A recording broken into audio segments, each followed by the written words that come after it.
Hey guys, this video is about 5 things that you should be thinking about if you're coming up to a liquidity event.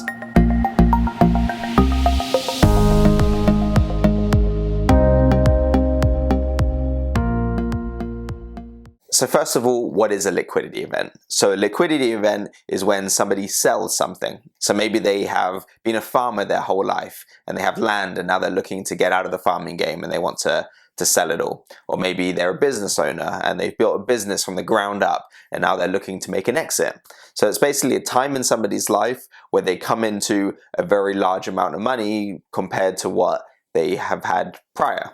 And with an event like that, there's a lot to think about. And often people only go through this once. So this is a type of event that you kind of have to get right first time. There's a lot to think about on the tax side of things, on the legal side of things, on the estate side of things, and leaving property and money to children. There's a lot of complexity around this single event in somebody's life.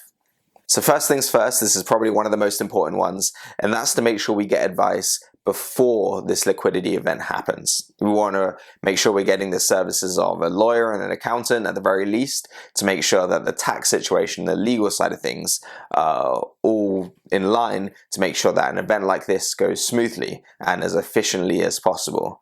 We don't mind paying taxes, but we want to make sure that we're paying the right amount of taxes. So number 2, so after the event has happened and we have this sudden influx of cash, we want to make sure we have a very clear idea of what this money is going to be for. If it's going to be for giving, if it's going to be to support a lifestyle, if it's going to be put aside for an inheritance. And this is really the time, if you haven't already, but to bring a financial planner into the picture, somebody that can help you put this all together and have a good idea of what it's going to look like in the future and what is possible to do. So if we wanted to increase our lifestyle, how much can we increase it by?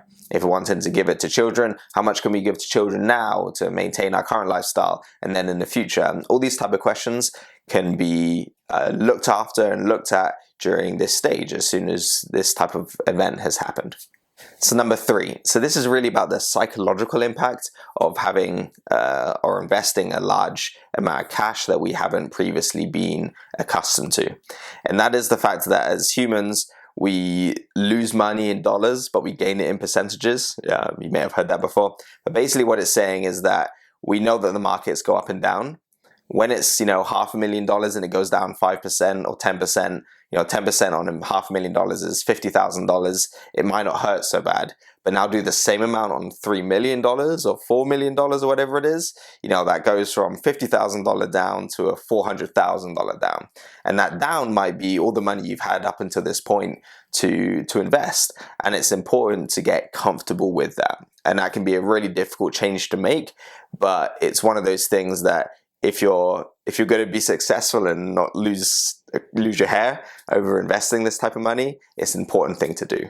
Number 4 is understand that there will be bad years, and then bad years in the markets are very different than a bad year on a farm or a bad year in business. Let's say we have a drought and we only take home half the crops that we wanted to, and then it means insurance will kick in and all that type of stuff. In the markets, you don't really have that. If you have a farm that's worth $10 million and you have a bad year, the farm's still worth $10 million. If you have $10 million in the market and it's a bad year, the farm's now worth $6 million. So it's that adjustment is another thing that we have to understand, be familiar with, and have a plan for when that happens. There's very few things that can be guaranteed in the world of finance, but for an almost certainty is that there will be another downturn, there will be another market crash, there will be another bad year at some point. So we know it's going to happen, so it's something that we need to make sure that we prepare for. And number 5 is really about your responsibility. When you had your farm, you took the time to learn how the farm works. It was very likely you was farming the farm, so you knew every detail of this farm. If it was a business, you took the time to grow this business. This was your baby. You've created this business, so you knew all aspects of this business and how to do the various things required to make the business succeed. that doesn't change just because you no longer have a physical business or physical farm.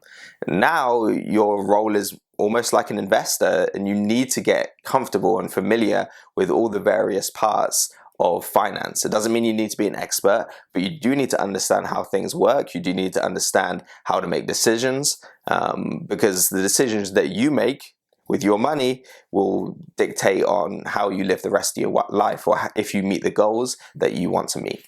And I'm also throwing in a sneaky number 6 in here as well. I think it's really important, and that's to be making sure that both spouses are involved in the process, that both spouses know what's going on and can do things independently if they had to. I know, as I've worked with a lot of people where a spouse has died, and the partner, the spouse that isn't looking after the money is kind of left with all this stuff, and they don't know what to do with that. And that can be one of the most stressful things on top of losing a loved one that you can go through. And to make sure and to alleviate your spouse from going through that same process, to take that time to, even if they hate it, I'm pretty sure my wife is kicking and screaming when I go through things with her. But it's important to make sure that both parties understand what is going on and have some level of comfortability with it, because eventually one of you will likely be left on their own. So those are 5 things, or 6 things, that you should be thinking about if you or maybe a friend is going through or thinking about going through a liquidity event. Just remember, they were first, get advice. The earlier the better. Number 2 is get a clear idea of what this influx of cash is for and how you're going to use it. Number 3 is to get comfortable with bigger market fluctuations. Number 4 is plan for the bad years. We know they're going to happen, so make sure we're planning for them. Number 5 is to learn about your new job. And number 6, make sure you keep your spouse in the loop.